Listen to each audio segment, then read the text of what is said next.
So what we have here, guys, this is the voltage intensifier circuit, according to Stan-Myers. Now, according to Stan-Myers, there are different versions of the VIC.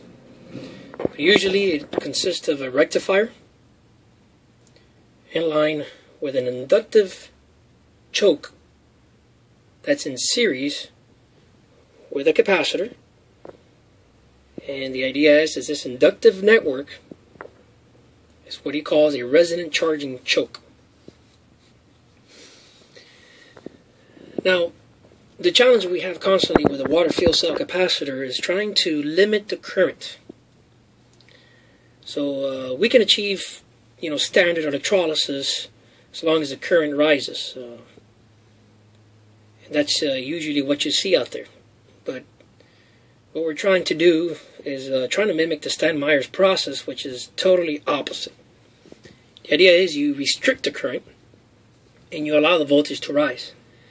But anytime you apply electricity to water, the water has this amazing ability to consume the voltage, and it transforms it into current.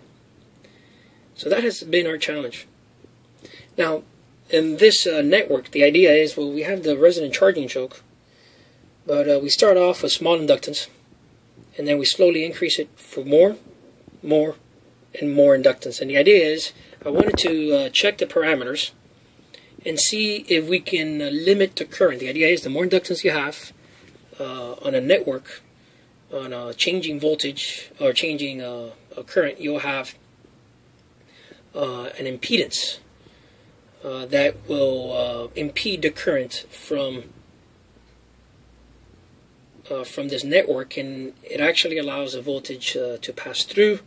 You double the frequency, and the idea is we restrict the current to the actual water and allow the voltage to rise or pass through. So that's the theory behind it. Now this is how we connected it here. We have a variac. It's plugged into an MOT transformer, microwave oven transformer. There's a primary. Then out of the secondary we have our typical Stan-Myers network. There's the diode. And there's the inductive networks there. And there's a capacitor at the end of it. So there's the VIC. There is the MOT transformer, the primary side, secondary side. And there is our variac, set up around 25 plus volts. Now, when we usually have this scenario, the capacitor consumes the voltage, and we usually don't have any fracturing. I'd like to show you what we have here. We have some fracturing. Now, keep in mind that the equipment I have can't even measure the current going into this. Now the voltage is it's pretty high at the network, and I'll show you that right now. So this is it's at a 1000 volt setting, and we're about 500 volts in. So there's 500 volts present at the network, but there is not. I can guarantee that voltage is not going at the input to the water field zone. The reason that I know that is because, like I said, the water consumes that voltage and turns it over. I've measured this before, and usually it's around 20 volts or 24 volts. There's a significant voltage drop occurring there. Now, like I was saying, the current is very insignificant. So, for the amount of fracturing occurring, it's very small. I mean, the wattage on this thing is just a couple watts. But what I'm seeing here is that I'm starting to exceed the abilities of my equipment. I can't even get the inductance off this thing. That's how small the current is being consumed.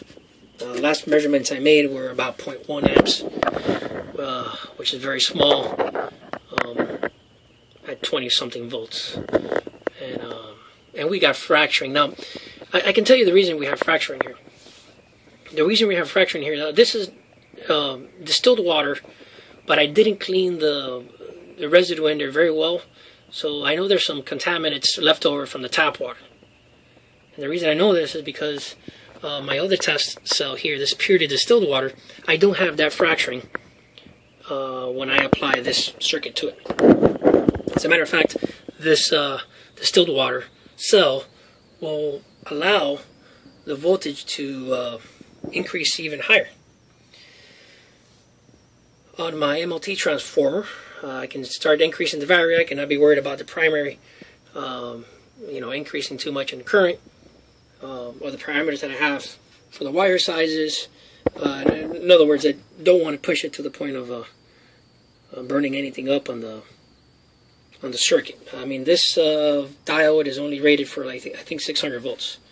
So that's just some of the things that I have to work with. So working within the parameters that we have, definitely this test confirms.